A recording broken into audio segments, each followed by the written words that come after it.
Hello, welcome back. Today we're going to talk a bit about the Croc, which is a RHB G66 Crocodile. They're nicknamed Crocodile because of the way they look, I believe. Did a little bit of looking into them. The Croc actually came from eBay. All of my purchases of G-scale stock, rolling stock, and Locos. I only have two Locos. I have the Croc and I have a little DR Steam Loco.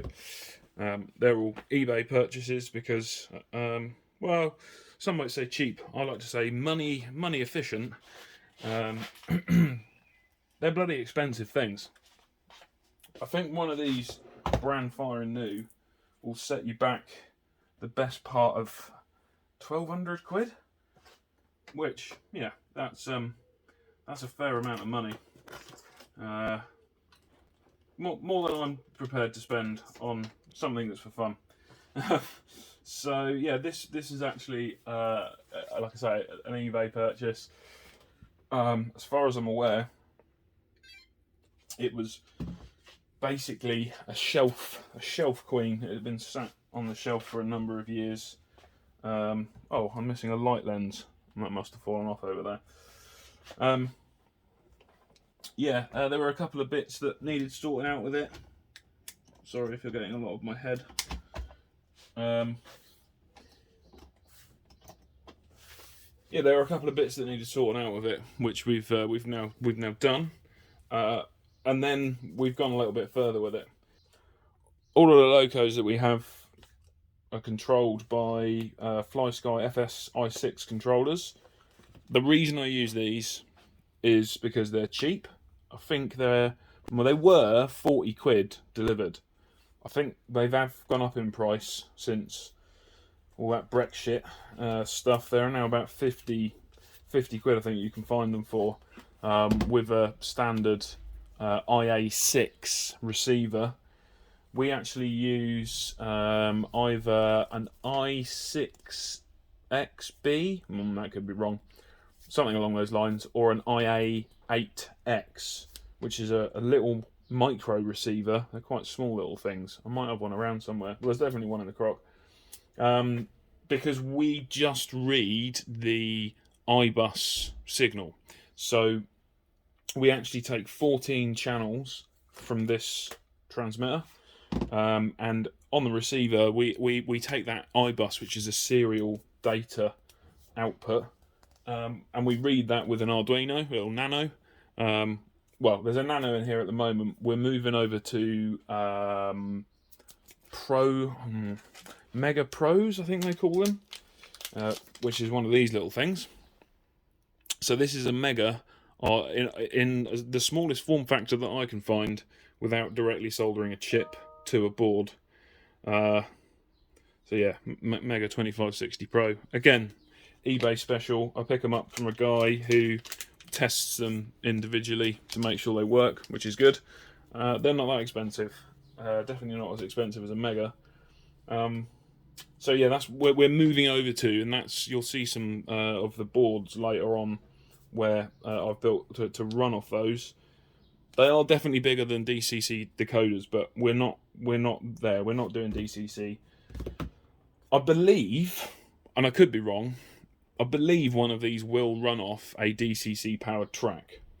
They are fitted with bridge rectifiers on both of the so any of the track pickups in the Locos. So here we actually have two sets of pickups on the front and the rear motor units. So both of those have their own bridge rectifiers.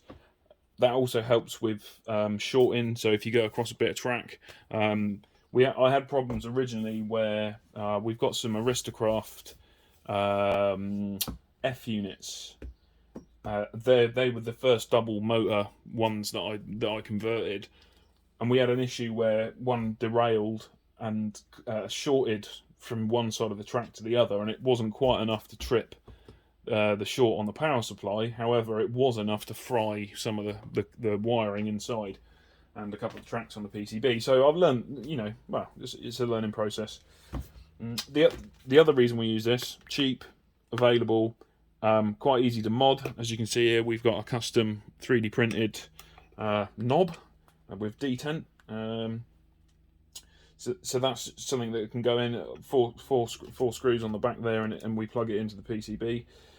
There's also a really good custom firmware on GitHub, which I can link to, which turns this 6-channel controller into a 10-channel controller. It also allows you. I say it's 10-channel. It's actually 11-channel. So you can output 11 channels directly from different switches by adding an extra switch, which they call SWE. So you can put an extra switch in. There's also on the back on the PCB. There's a PPM port, which is meant to come from a trainer, and the firmware allows you to send 3 channels to that PPM port and then send them over the iBUS. So I've actually, in a couple of the controllers, I've got an Arduino, I think it's a Pro Mini, 3.3 volt 8 meg board, and that's actually taking switch inputs and turning them into a PPM signal, going into the back of the board and then going over iBUS. So we get 14 channels. So out of a 50 quid box, you can get 14 channels. Haven't got 14 channels on this one. I think we're only using about 9. Anyway, that's enough about that stuff. So that's fired up, and all we have to do is flick the switch on here. It's going to come to life. You see the pantographs move there. So we do have servo controlled pantographs on here. I did a bit of research online, what people have done, different ways. You can have a solid arm mount onto the pantograph, so you have a physical or a solid linkage. It's still a physical linkage. You have a solid linkage between the pantograph and the servo. The issue that I have with that is that if I were to ever use it on an overhead gantry system, which I don't have, but you know, I didn't want to rule myself out of it, then you would have to set the servo height to follow the gantry, which I feel like is a pain in the arse. Whereas these are designed to have springs in them so that they follow overhead gantry. So we've actually got like a wire or a cable control system. So there's a couple of little brass tabs that goes into some servos, which have got, again, a servo mount, some servo horns that are more like winches, and they actually pull cables down. So I'll take the top off in a bit to show you inside as well. So we can control the pantographs, raise and lower both of them via the transmitter, and you still have that spring action, and that's, I feel, LGB designed that to be a certain tension. So we haven't modified that at all. That's as it was from the factory. The other thing we have is, you can see, I'm just going to get that cover because it's bothering me. That wasn't too difficult to find, which is handy. So I can just pop straight back on there. We've got individual LEDs now in the lights, front and rear. They are at the moment set up so that there is a single channel for the 3 lights on a white, and then another channel for the reds. So this is our light selection switch, and we can flick it in either direction, that's the wrong one.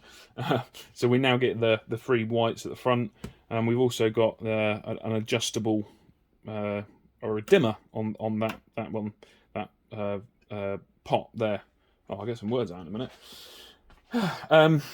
Yeah, so we can adjust the brightness of it. That also affects how bright the reds are. The idea with that is, if it's just sat on the track doing not a lot, we can have it in the centre there, red both ends.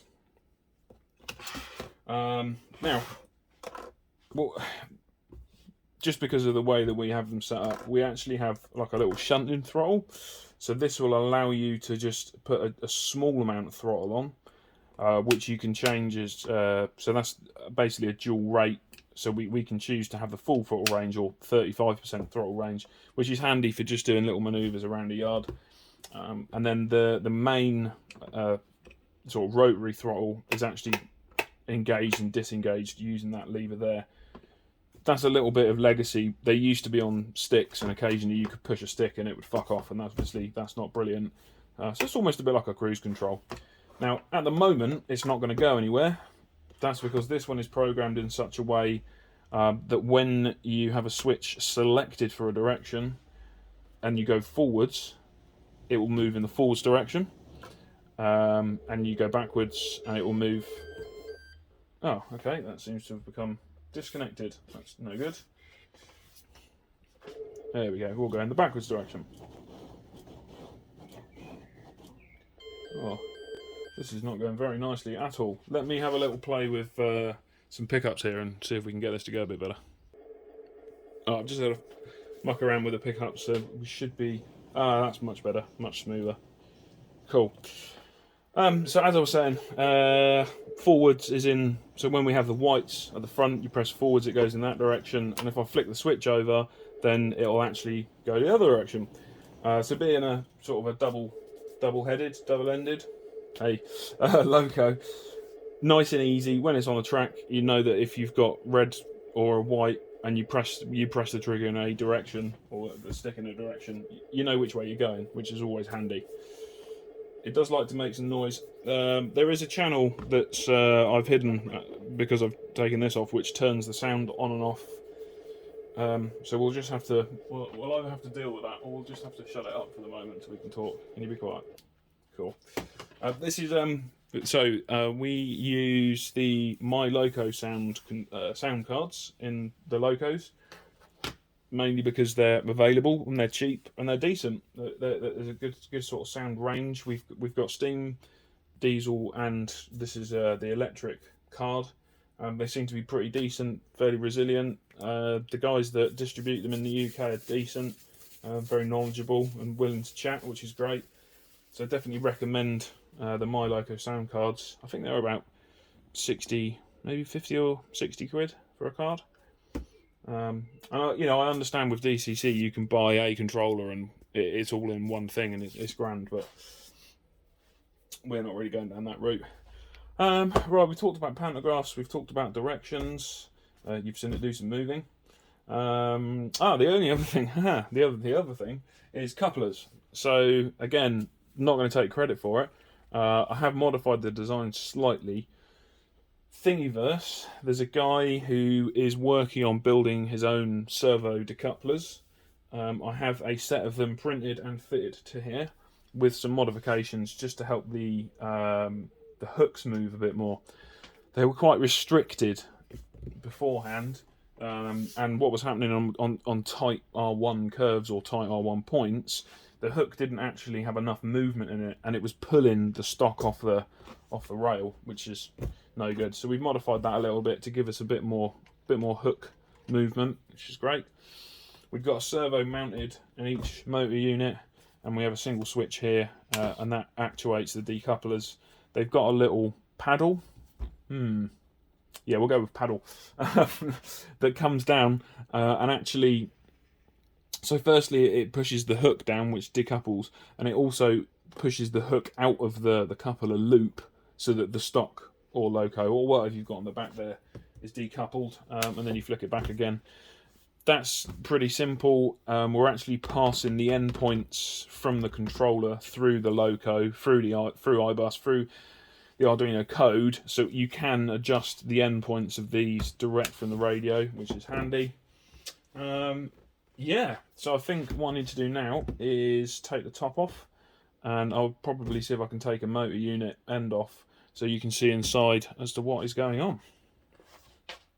So I don't think LGB ever intended the top housings to come off without taking the entire body off. However, with a bit of jiggery fuckering, you can just about wiggle one off. You just have to remember to take the take this little hose out the front though. I always forget, and then I'm like, why won't it come off? Right, so is that going to be, just sort of drop that to one side. I don't know what the easiest way to do that will be. Maybe like this. Yeah, that's cool. And then I think we should be able to, I'd forgotten how much stuff was in here. And hopefully we've got enough, I think I put enough on these cables for them to be able to reach, just, yeah. yeah, there was a little extension on there.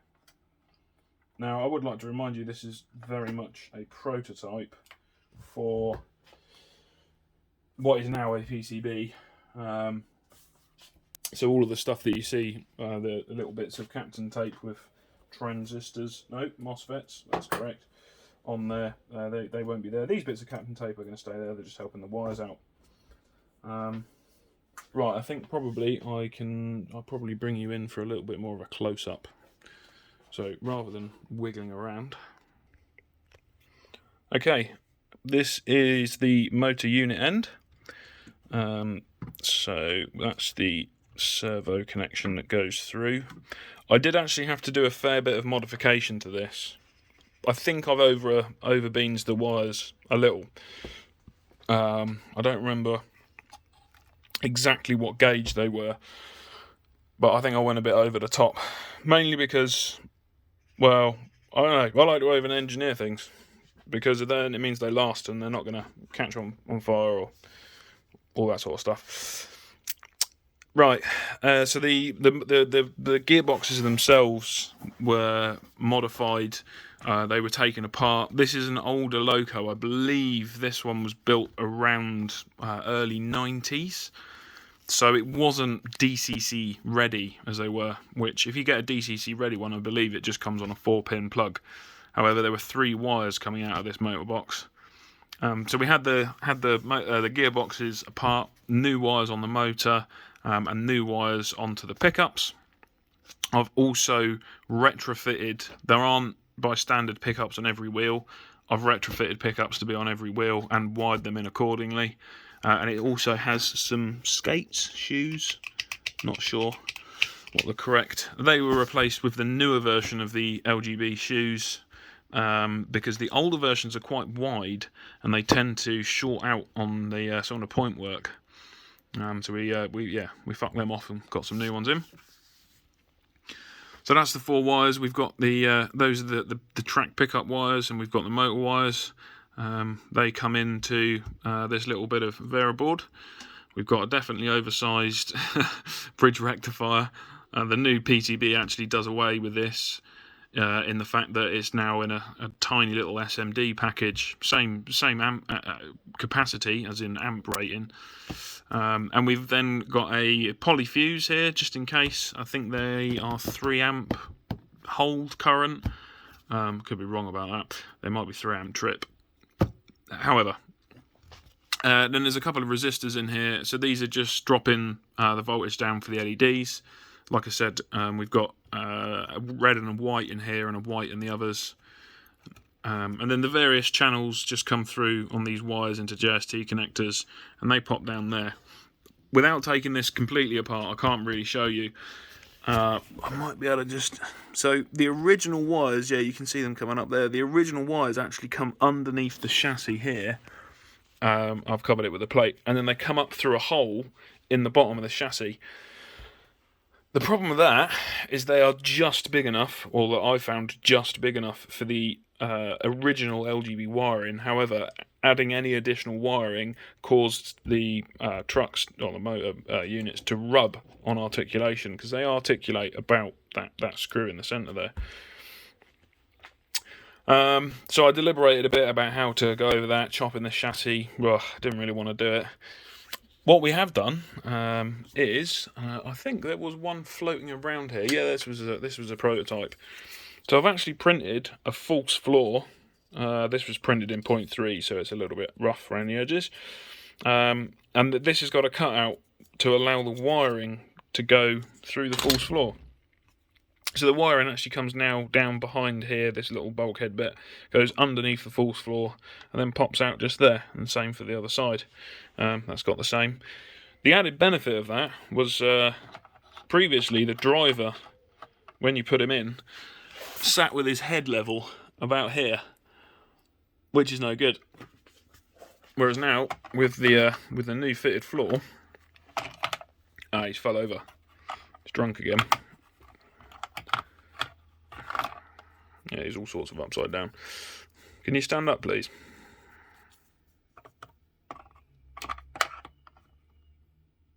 He's just about stood up.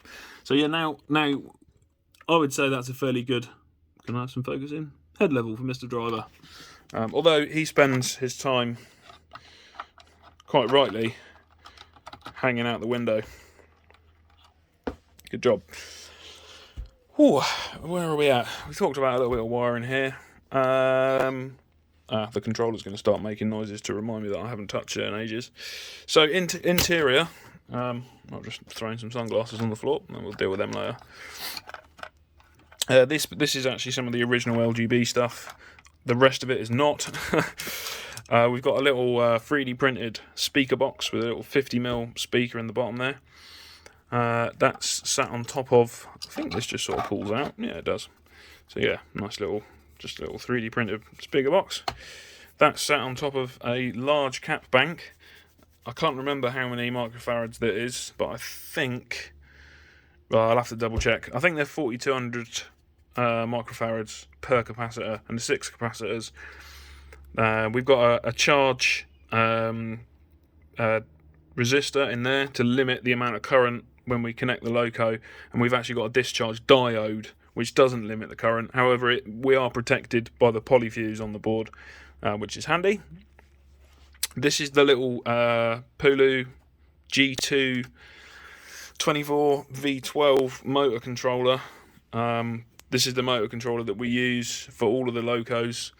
Again, because it was something I found that was relatively well priced. It's really configurable. You can plug it into the laptop via a USB port. You can set up all sorts of parameters. It's got automatic like brake functions, acceleration functions. You can set limit switches, all sorts of stuff. We're mainly just using a single channel RC channel, which comes off of the Nano, just to give us a throttle input. And then we set each Loco up depending on its size and, you know, speed and acceleration. It's just handy to get it right. We can also monitor these over a serial monitor. That's not implemented at the moment, but is available on the new PCBs. And we can grab the temperature of these. We can grab the voltage into the motor controller. We can grab the current. So there's a lot of features from that little board which we can actually pass back over to telemetry and display on here. That's a future thing. We're not doing that right now. This is one of the little receivers. I think this is actually a cheapy eBay copy, but it seems to be doing very well. So it's the size difference in here doesn't really matter too much, but in some of the smaller Locos, it really helps out. That's a receiver. We've got the sound card, which is probably on a load of floppy cables, which are going to get in the way. There we go. So that's the little MYLOCOSOUND card in there, with the little IR extender just to help out. And then underneath this mess of cables, oh, have I pulled that off? Ah, no, that's the pantograph input. We're not worried about that for right now. So yeah, underneath here, there is a little Arduino Nano. We've got various connections for other bits and bobs to go off. We've got some MOSFETs over here. So these are doing the lights at the moment. That's the lighting control. We went with 4 channels on here because I wasn't really sure. On the newer PCBs, I keep talking about them, we should look at them. Now we actually have 6 power MOSFETs. I say power MOSFETs, they're well, they call them 63 amp max. We're going to put obviously nowhere near through them. However, they're a big enough body to be able to deal with a that sort of current. I'm guessing we're not really going to end up pulling more than 500 milliamps through each channel. On some of like the F units and that, where we're using these to control the smoke units, we could end up pulling an amp, which obviously is going to heat things up. Again, that's something we'll look at in a bit. I think that's pretty much it for the Croc. Oh, servo control, that was the other bit we were going to talk about, wasn't it? So this is the coupler control that you can see here. Just got a tiny little 9-gram servo. These are E-Tronics branded servos. They seem to be fairly decent. Metal Gear servos. We've then got a bit of model aircraft control cable. I think it's Sullivan Golden Flex, something along those lines, with a little servo stopper. and as simple as when you flick the switch, it pulls the cable, which drops down through there and comes out underneath, which I can show you in a minute, because I've got to pull the whole thing up and turn it over. So pantographs, that was the other bit we were going to talk about. Some little 3D printed bearings with some brass, just brass bushes or rollers in there. And then these are two servos with their custom little hats on them. So the cable, or it's actually paracord inner cord, sure, with a little grub screw wound in there, so you can choose the length that you need. And then when you select one of those, just rotates round. That's it. That's how we get pantographs to go up and down. The rest is spring tension and gravity.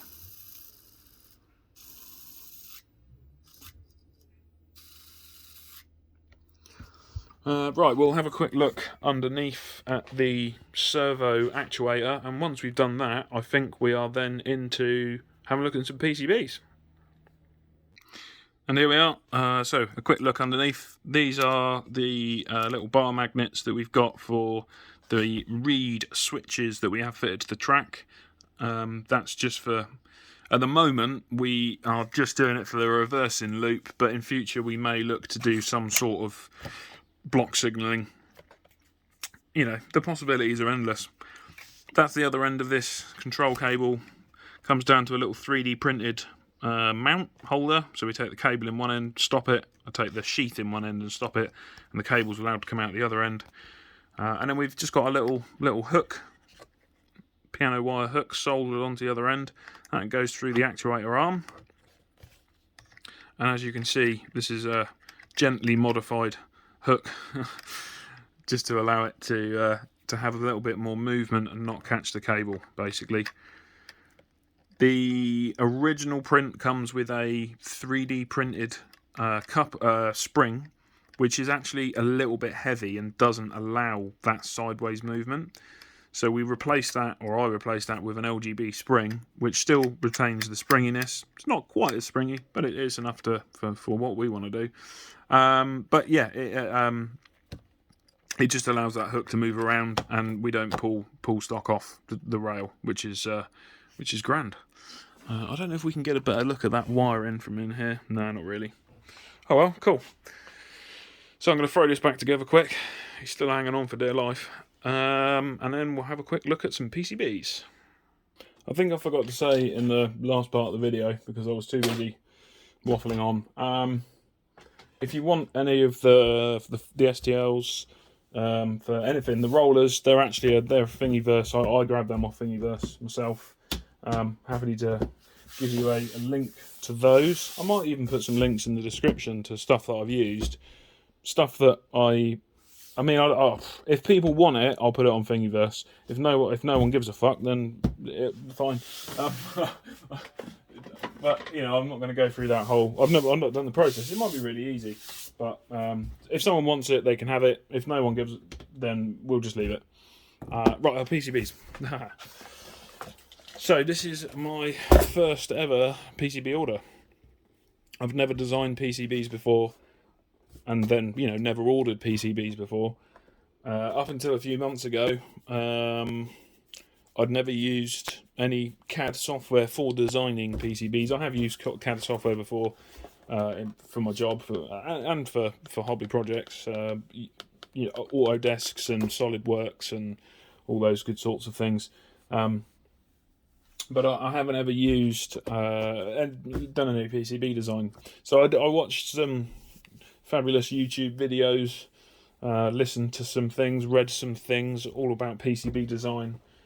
Tried to incorporate that. I've also got some good friends who are electronics engineers of sorts, who helped me out, and I posed them some questions and did some circuit design and said, "Does this work or is it shit?" And they said, "No, it's not bad." But so that's nice to be able to bounce off people. Anyway,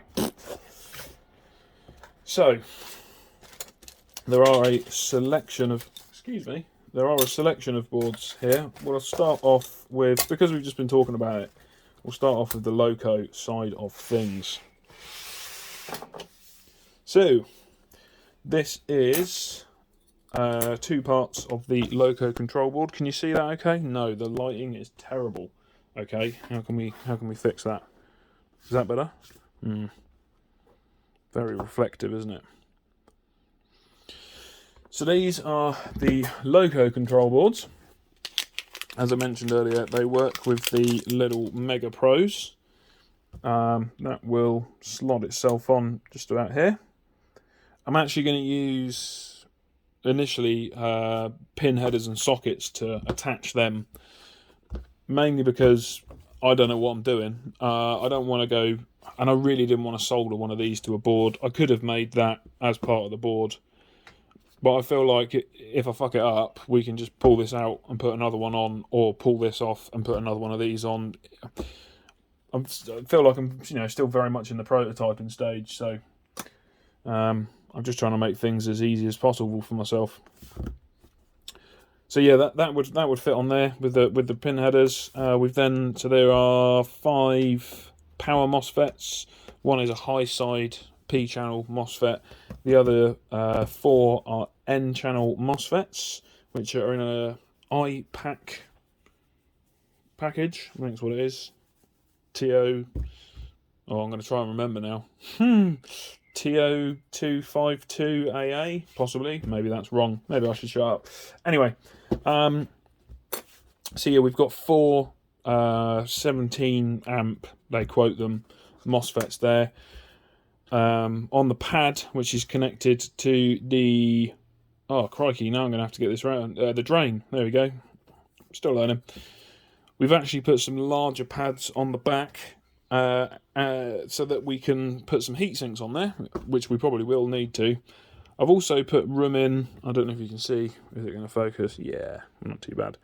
I've actually put some spaces in here for thermal jumpers, which is something that I learnt about through EEV blog, about using these thermal jumpers, which are essentially very high resistance resistors that are thermally conductive. So they're over to this ground plane.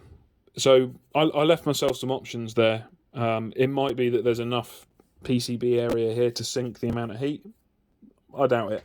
But we can thermal paste or thermal epoxy some heat sinks on the back of here. Or if we really wanted to, I could fit some little blocks and actually put an alley plate over the back as a big heatsink. So there are options, and we've got enough. I put enough mounting holes around that because you need a good amount of pressure for sill pad, I think they call it, thermal pad, to actually get a good amount of heat contact. And we can also sink off the back. So there are some little MOSFETs down here. I think they're only around 2 amp rated. But the intention for those is that these are 5 volt only. These are switchable between, you can choose your voltage between 5 and 24 volts, or 22 by the time it comes through the bridge rectifier. But these are little 5 volt only channels for LEDs, that sort of thing. A couple of little FETs down there. 6 servo channels. That's the outlet for the 5 volt PWM channels. The higher voltage and the higher amperage PWM channels actually come out on top of this board. So I've called this the control board, and I've called this the power board. So we actually have, this is the track input and the motor output connectors. We've got 2 here because some of the Locos are dual motor.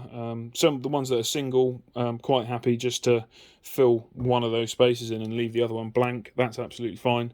We've then got a polyfuse, which is for everything. So we come in through the diodes and we have polyfuse straight off. And then the rest of it is just connections. So we've got the motor controller, we've got the sound card power, we've got an aux out, which is for little grain, I think they're like 24 volt grain of wheat bulbs, I think they call them. There's a few Locos that have got those fitted. So we've got a little output for those. And then we've got a couple of ways that we can get those auxiliary or the PWM channels from the N channel MOSFETs out.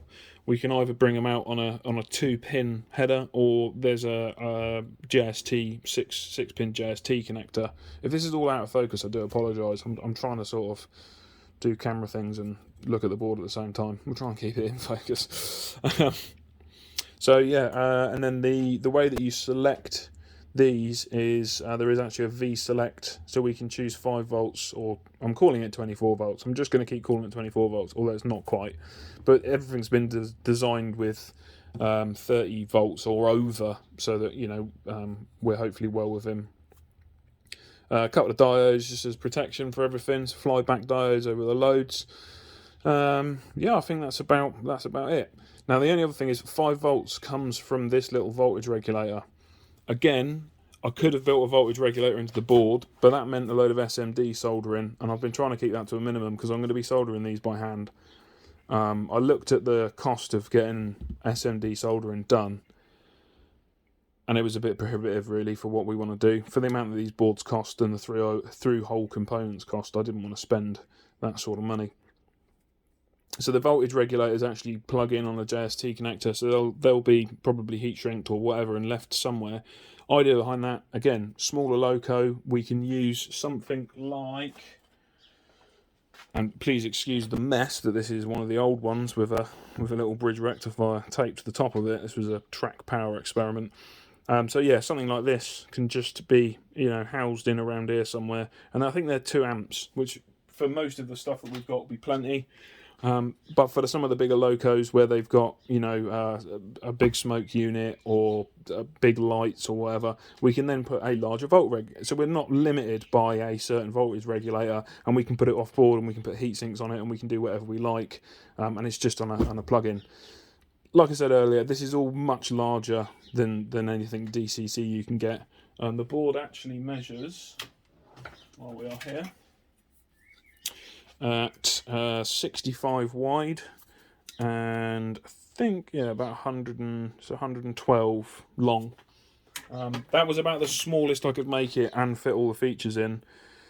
There's a possibility of making a smaller one, or a much smaller one, with a nano board, but I wanted to have off the bat as many features as we could get in here, and if we find out that we don't use half of them, maybe in the future I'll, you know, do a revision and make a smaller board. But you know, this just gives us, well, many channels to play with, all sorts of things. It will fit basically any Loco that we've got. The only ones it won't fit, I think we've got an LGB stains, but that's a bit of a mishmash anyway. Getting all of the stuff into that was a pain in the arse.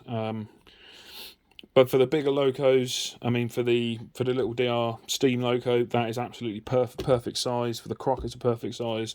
For the Aristocrafts, perfect size. And for the other LGB Locos, yeah, it fits in really nice.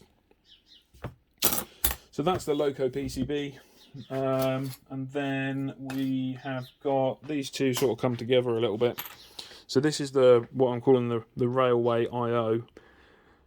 So we end up with a Nano, and this is using the Megapoints, or their idea of the I2C network. So this will take 12 volts to 24 volts in. And it actually goes through one of those little voltage regulators. Again, we're putting it onto the board so that if we ever blow one up, we can just unplug it and replug it, and just, you know, maintainability, all that good sort of stuff.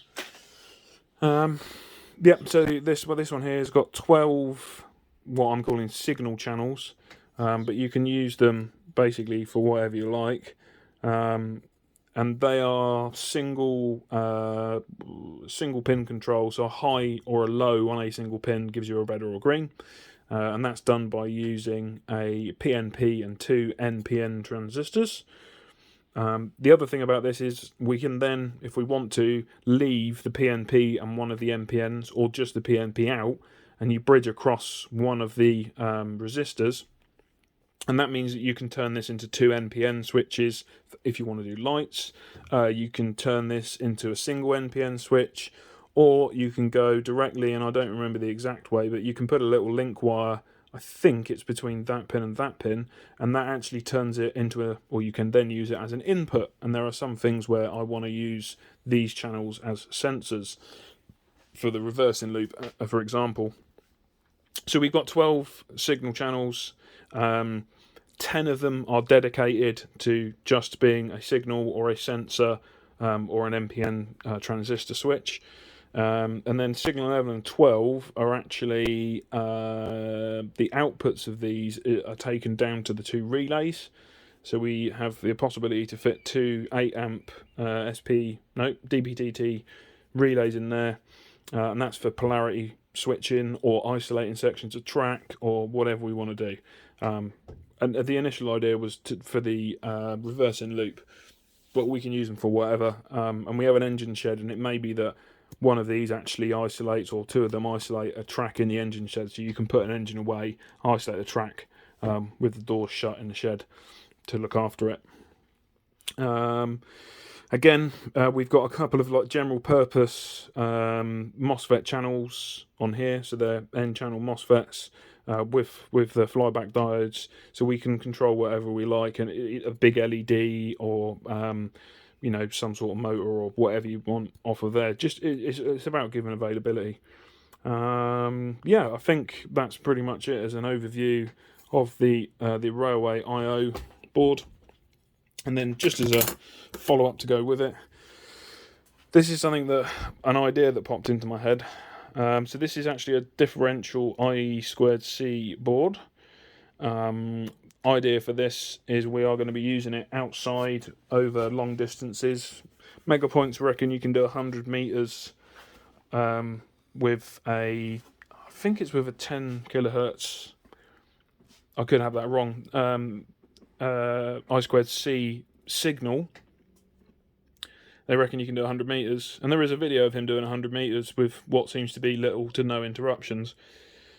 So I'm happy to give that a go, but I feel like in a noisy electrical environment where there's going to be cables running all over the shop, something like this is going to be a bit better. So this uses a Texas Instruments, and I can't remember the number of it. I think it's a PCA something or other chip. It's not very helpful, sorry. But it's an I2C to differential I2C board. So that's as easy as we're doing with this, is we are basically taking our I2C over this side here. And then we're sending it out on two differential pairs here.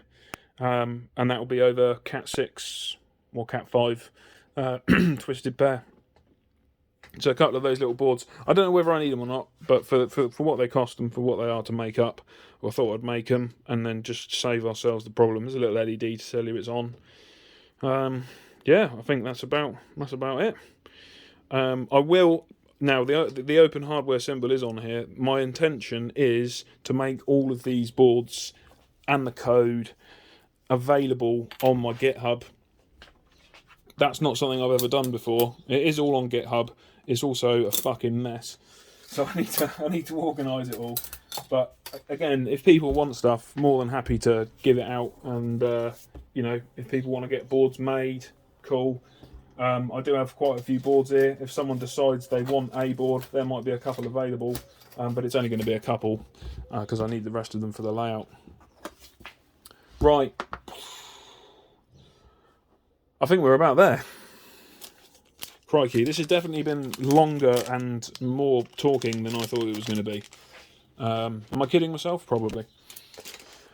So I think, again, thank you very much for following along. Any questions or anything like that, please, you know, feel free to ask, or any comments. Again, I'm all ears. If